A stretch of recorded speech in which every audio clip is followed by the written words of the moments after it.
Breaker तुम्ही पाहताय news 18 Lokmat. Sinnar मधल्या पुराच्या परिस्थितीची पाहणी करण्यासाठी मंत्री गिरीश महाजन हे सिन्नर दौऱ्यावर गेलेले आहेत आणि गिरीश महाजन इथल्या सगळ्या पूरग्रस्त भागाची पाहणी करणार आहेत। ढगफुटी सदृश पावसाने झालेल्या नुकसानाची पाहणी करण्यासाठी अधिकारी सुद्धा सिन्नरमध्ये दाखल झालेत।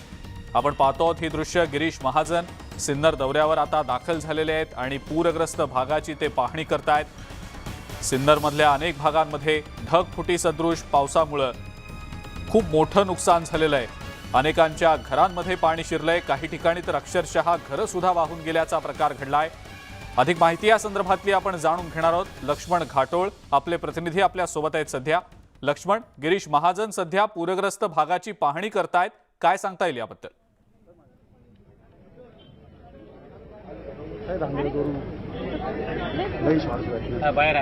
लक्ष्मण, माझा आवाज येतोय आपल्यापर्यंत? लक्ष्मण यांच्यापर्यंत आपला आवाज जात नाहीये। कदाचित आपण पुन्हा एकदा त्यांना संपर्क करण्याचा प्रयत्न करूया। मात्र नाशिकमधल्या सिन्नर भागामध्ये ढगफुटी सदृश झालेल्या पावसामुळे अनेक भागांमध्ये मोठ्या प्रमाणावर नुकसान झालेलं आहे। लक्ष्मण घाटोळ आपले प्रतिनिधी पुन्हा एकदा आपल्या सोबत जोडले गेलेत। लक्ष्मण, गिरीश महाजन पूरग्रस्त भागाची सध्या पाहणी करतायत, काय सांगता येईल या सगळ्याबद्दल? गिरीश महाजन हे आज नाशिकच्या सिन्नर दौऱ्यावर आहे। गेल्या 2 दिवसांपूर्वी सिन्नरमध्ये झालेल्या ढगफुटी सदृश्य पावसामुळे या ठिकाणी महापूर आला होता आणि या महापुराचा फटका जो आहे तो सिन्नरमधील गावांना बसला होता आणि या सगळ्या परिस्थितीमध्ये अनेक नागरिकांची घरं जी आहेत ती या पुराच्या पाण्यामध्ये वाहून गेली होती। अनेक दुकानांचं देखील मोठ्या प्रमाणात नुकसान झालं होतं। कोट्यावधी रुपयांचं नुकसान जे आहे ते सिन्नरमध्ये पंचनाम्यानंतर नोंदलं गेलं। त्याचबरोबर अनेक वाहनं जी आहेत ती या ढगफुटी सदृश्य पावसामुळे वाहून गेली होती।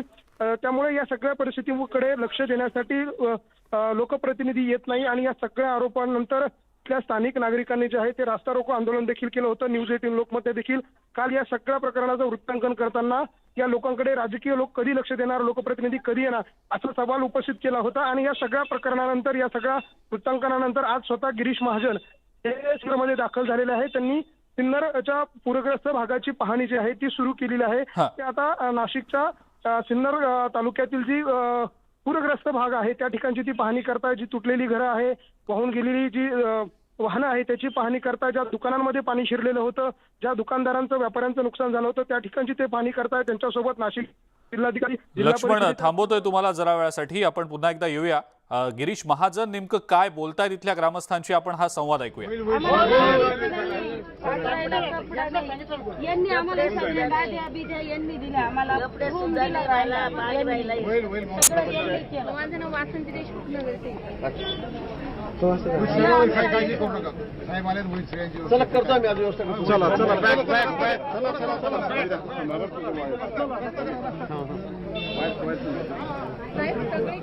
गिरीश महाजन यांनी इथल्या मोठ्या प्रमाणावर नुकसान झालेल्या भागाची पाहणी केलेली आहे। इथल्या नागरिकांसोबत त्यांनी संवादही साधला। अधिकाऱ्यांचं सुद्धा एक पथक गिरीश महाजन यांच्या सोबत आहे, ज्यामध्ये प्रांताधिकारी आणि इतर जे महत्त्वाचे अधिकारी आहेत ते सगळे त्यांच्या सोबत आहेत आणि इथलं जे काही नुकसान झालेलं आहे त्याबद्दलची जी माहिती आहे ती सुद्धा त्यांनी गिरीश महाजन यांना दिलेली आहे। सिन्नरमध्ये अवघ्या काही तासात झालेल्या ढगफुटी सदृश पावसामुळे प्रचंड असं नुकसान झालेलं आहे। उद्ध्वस्त अनेक घरं झालेली आहेत, अनेक व्यावसायिकांचं, व्यापाऱ्यांचं नुकसान झालंय। अनेक वाहनं सुद्धा या काही तास झालेल्या ढगफुटी सदृश पावसामुळे वाहून गेलेली होती। पाण्याचा जोरदार प्रवाह रस्त्यांवरनं होताना दिसत होता आणि याच जोरदार प्रवाहामुळे अनेक ठिकाणची वाहनं वाहून गेलेली होती।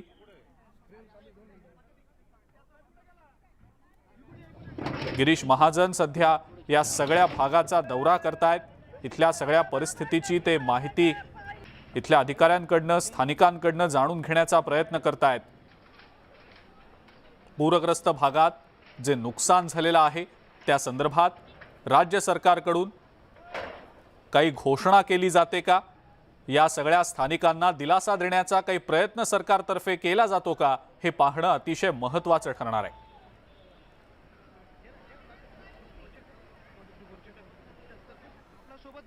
ढगफुटी सदृश झालेल्या पावसामुळे नाशिकच्या सिन्नर शहरात हाहाकार माजलेला होता।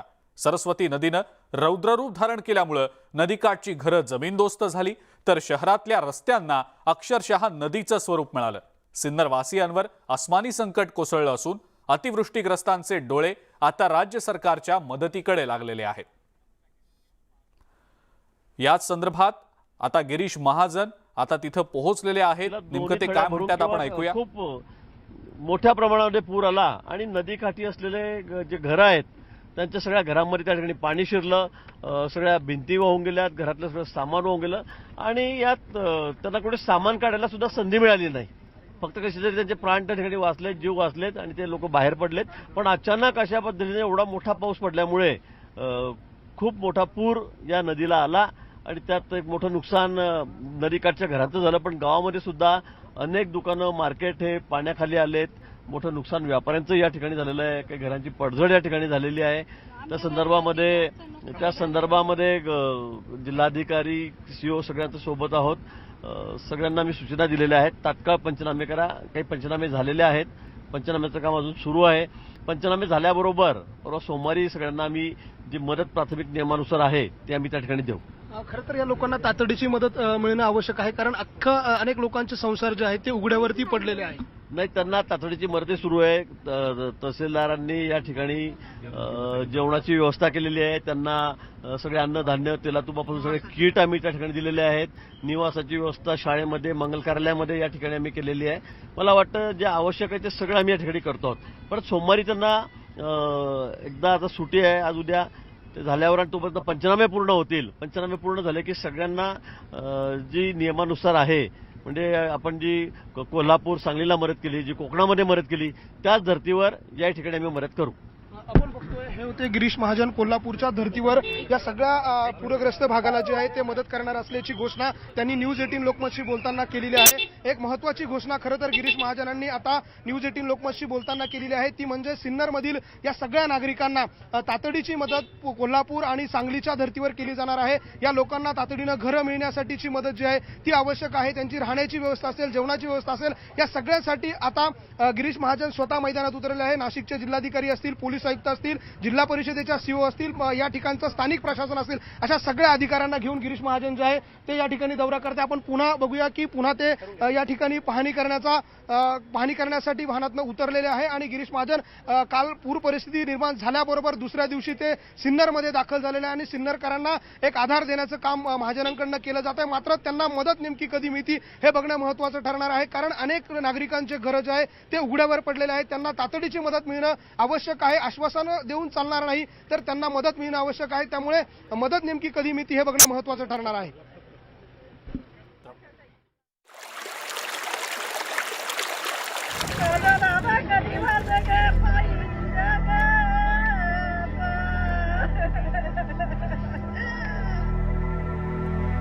सिन्नरमधील रहिवाशांवर जणू आसमानी संकट कोसळलंय।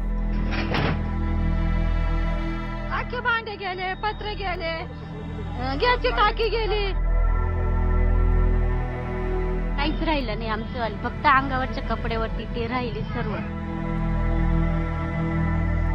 त्या बिचारी काय करावं, आमचा नवरा मरून गेला, काय करायचं।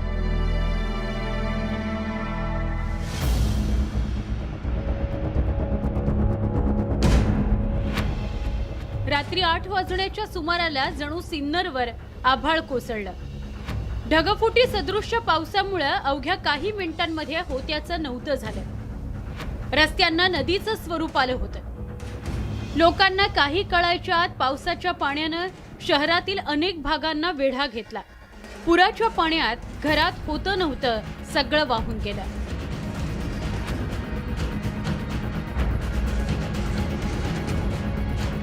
दुसरं काहीच निघालं, अख्खं गेलं। पत्रे खाली दावले, विती पडल्या चौकून, भांड कुंड समजा गेलं। याचे रेशन कार्ड, आधार कार्ड, मतदान कार्ड काहीच नाही निघालं। पै पै करून उभा केलेला संसार पावसाच्या पाण्यात वाहून गेला।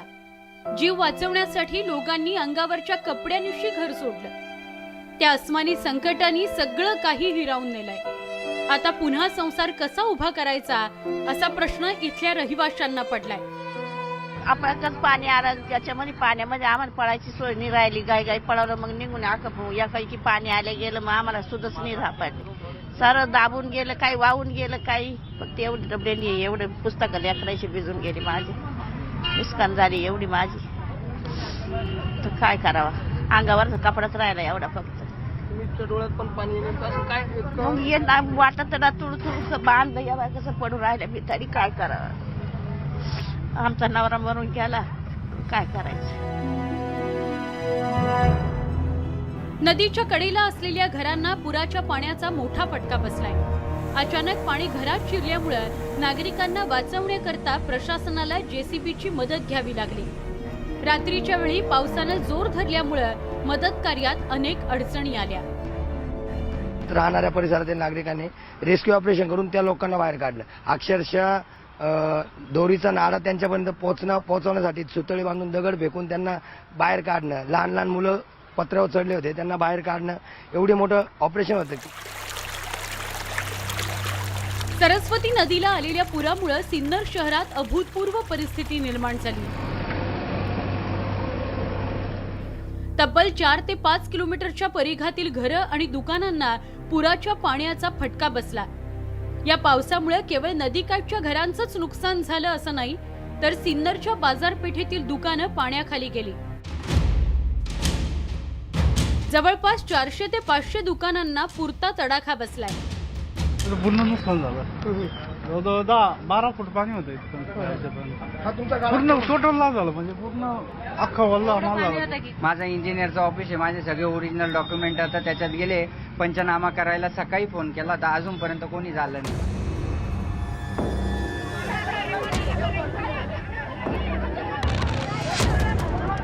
पावसाच्या हाहाकारानंतर प्रशासनाकडून पंचनामा करण्यात येत नसल्यामुळे संतप्त नागरिकांनी रस्त्यावर उतरून राज्य सरकार विरोधात आंदोलन केलं. एक घर सहीचं राहिलं नाही. पुरीचे 12वीचे पोरांचे 12वीचे पुस्तक सुद्धा भिजून वल्ले झालेले. तिला आज शाळेत जायचं पेपर आहे तरी कुणी कशावर लिहिल ती सांगा. नागरिकांच्या आंदोलनानंतर प्रशासनाला जाग आली आणि तातडीनं नुकसानीचे पंचनामे करण्याचे आदेश अधिकाऱ्यांनी दिले.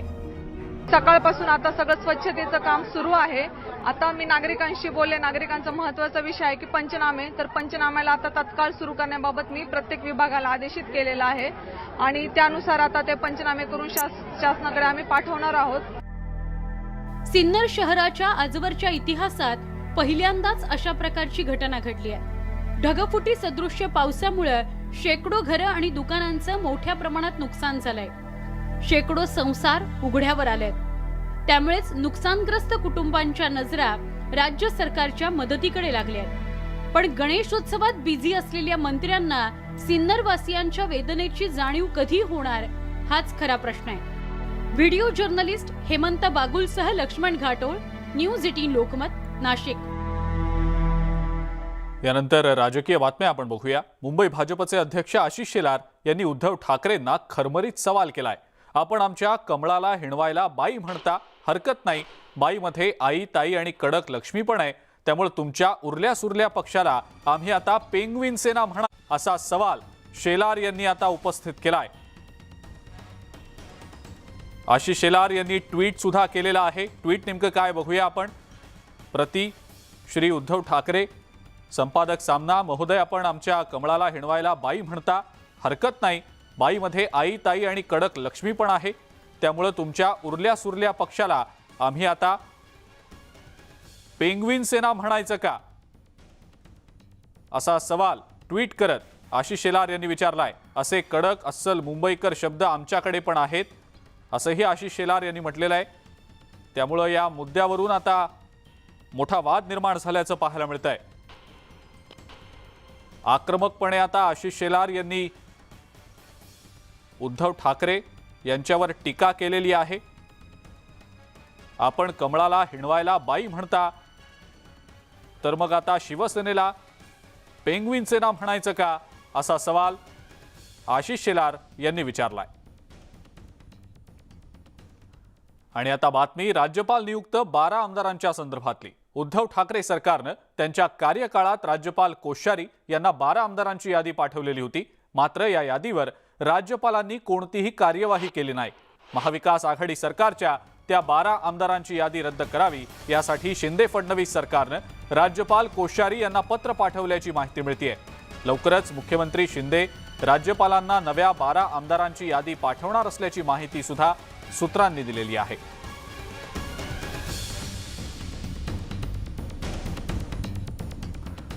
राष्ट्रवादी काँग्रेसचे नेते आणि माजी उपमुख्यमंत्री अजित पवार आज अहमदनगरच्या दौऱ्यावर आहेत. यावेळेला त्यांनी सध्याच्या राजकीय परिस्थितीवर नेहमीप्रमाणे आपली रोखठोक भूमिका मांडली आहे. राज्यपालांना आम्ही 12 नावांची यादी दिलेली होती, मात्र त्यावर राज्यपालांनी सही केली नव्हती.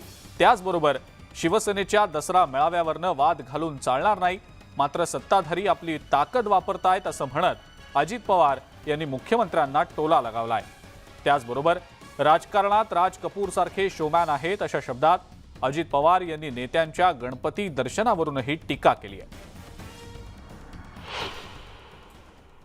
पाठीमागं लोकशाही पद्धतीनं आलेल्या सरकारने कॅबिनेटचा ठराव करून नावं दिलेली होती.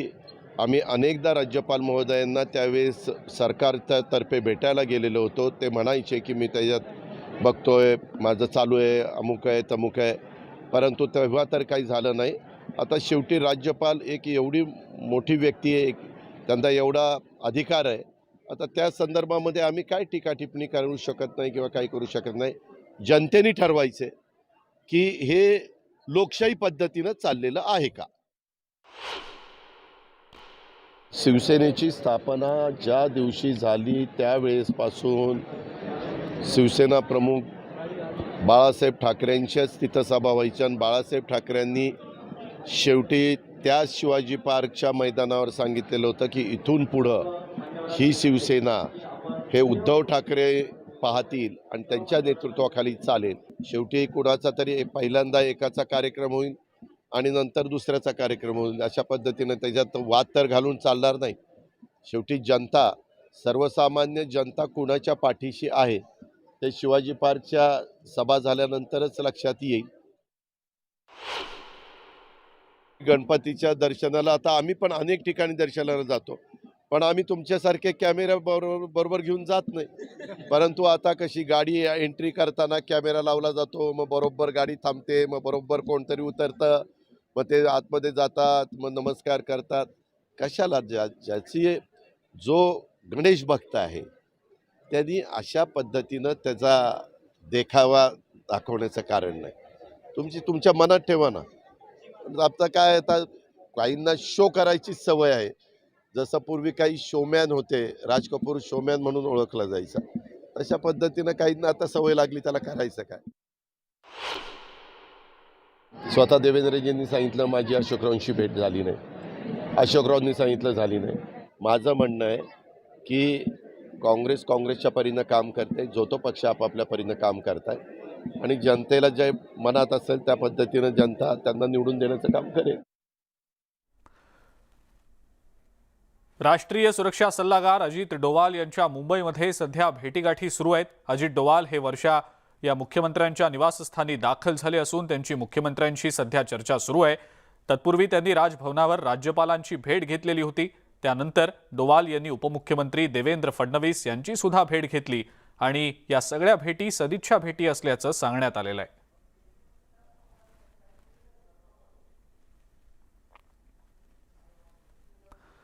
केंद्रीय मंत्री ज्योतिरादित्य सिंधिया कोल्हापूर दौऱ्यावर आहेत. त्यांनी यावेळेला अंबाबाईचं दर्शनही घेतलंय. यावेळेला त्यांच्या सोबत मंत्री चंद्रकांत पाटील आणि खासदार धनंजय महाडिक उपस्थित होते. ज्योतिरादित्य सिंधिया कोल्हापूर दौऱ्यावर आहेत आणि दौऱ्यादरम्यान त्यांनी अंबाबाईचं दर्शन घेतलं.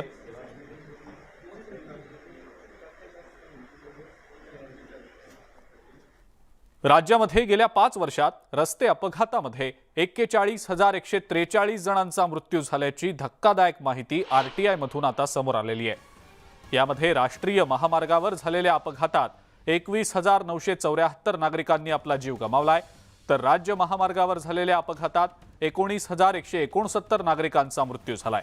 धक्कादायक बाब म्हणजे राज्यामध्ये दरवर्षी सरासरी 7,000 लोक रस्ते अपघातात आपला जीव गमावत आहेत आणि महत्त्वाचं म्हणजे यामध्ये 70% अपघात हे कार श्रेणीतल्या वाहनांचे झालेले आहेत.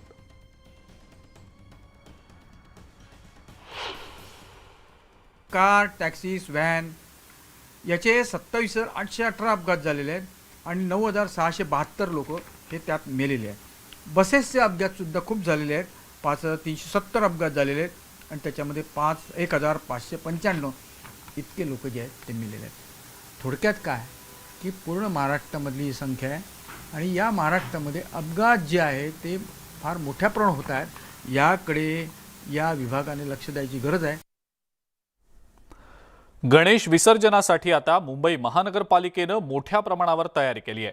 गेटवे ऑफ इंडियाजवळ गणेश विसर्जनाला मुंबई पोर्ट ट्रस्टनं परवानगी दिली आहे. मात्र ही परवानगी देताना बीपीटीनं पालिकेला अनेक अटी घातल्या आहेत. जिथं विसर्जन केलं जाईल तिथल्या परिसराची आणि समुद्राची दररोज साफसफाई करावी, प्रवासी बोटींना त्रास होणार नाही याची काळजी घेतली जावी, अशा काही अटी घातल्या गेलेल्या आहेत.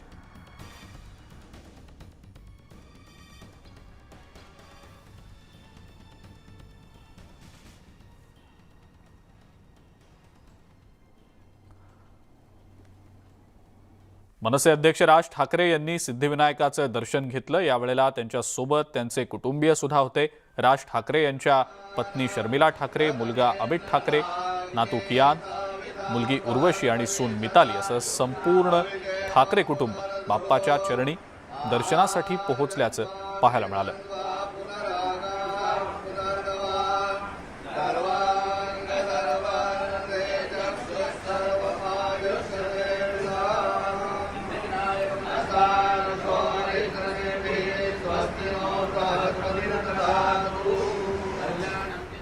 मध्य रेल्वेवर एक मोठा अनर्थ टळलाय. सीएसएमटी भायखळा स्थानकादरम्यान रेल्वे ट्रॅकवर दगड आणि खडींनी भरलेला ड्रम लोकलला धडकला. मात्र सतर्क मोटरमननं आपत्कालीन ब्रेक लावल्यानं मोठा अपघात टळलाय. मोटरमन अशोक कुमार यांनी तत्काळ ब्रेक लावल्यानं ड्रम गाडीला धडकला. मोठा आवाज झाला. सँडहर्स्ट रोड ते भायखळा स्थानकादरम्यान एका अज्ञात व्यक्तीनं रुळांवर 15 ते 20 किलो दगडानं भरलेला लोखंडी ड्रम ठेवलेला होता. भायखळा इथल्या आरपीएफ पोलिसात 154 अन्वये अज्ञात व्यक्तीच्या विरोधात गुन्हा दाखल करण्यात आलाय. मोटरमन अशोक कुमार यांच्या धाडसामुळे मोठा अपघात टळलाय.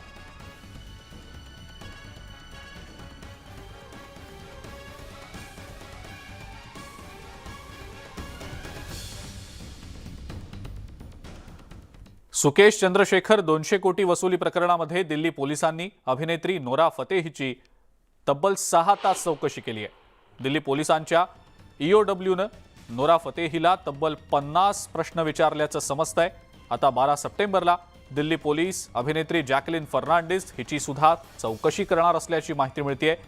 सुकेशनं फोर्टिस हेल्थकेअरचे माजी प्रवर्तक शिविंदर सिंग यांच्या पत्नीकडून 200 कोटी रुपये उकळल्याचा आरोप आहे.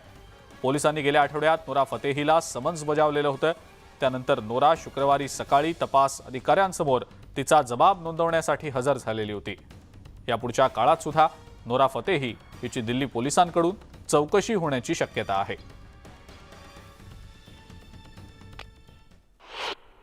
हाँ, कल उनको बुलाया था हमने और बेसिकली ये जो क्राइम सिंडिकेट जो बस्ट हुआ था, सुकेश चंद्रशेखर जो जेल से चला रहा था, उससे जुड़े हुए जितने भी कैरेक्टर हैं उनको बुला के और केस को पुख्ता करने के लिए ये पूछताछ हुई है. कल करीब 6 घंटे के आसपास पूछताछ हुई है. कॉपरेट तो कर रही है बट कुछ सवाल हैं जिनका जवाब अभी नहीं मिला है. तो हो सकता है और आगे भी पूछताछ करने की आवश्यकता हो. देखो, अभी तो वो यही बोल रही है कि मुझे नहीं पता था, जो मुझे चेन्नई में फंक्शन में बुलाया गया था कि इसके तार इस क्राइम सिंडिकेट से जुड़े हुए हैं. लेकिन अब सारी चीज़ें देखनी पड़ेंगी. जो गाड़ी या गिफ्ट वगैरह जो मिली हैं उनका क्या उपयोग हुआ, किस प्रकार से उनको लिया गया, किस एवज में लिया गया, तो सब चीज़ों का गहन अन्वेषण करके हम किसी नतीजे पे पहुंचेंगे. आणि या सगळ्या महत्त्वाच्या बातम्यांसोबतच बुलेटिनमध्ये वेळ झाली इथंच थांबण्याची. ताज्या बातम्या आणि अपडेट्ससाठी बघत राहा फक्त न्यूज 18 लोकमत.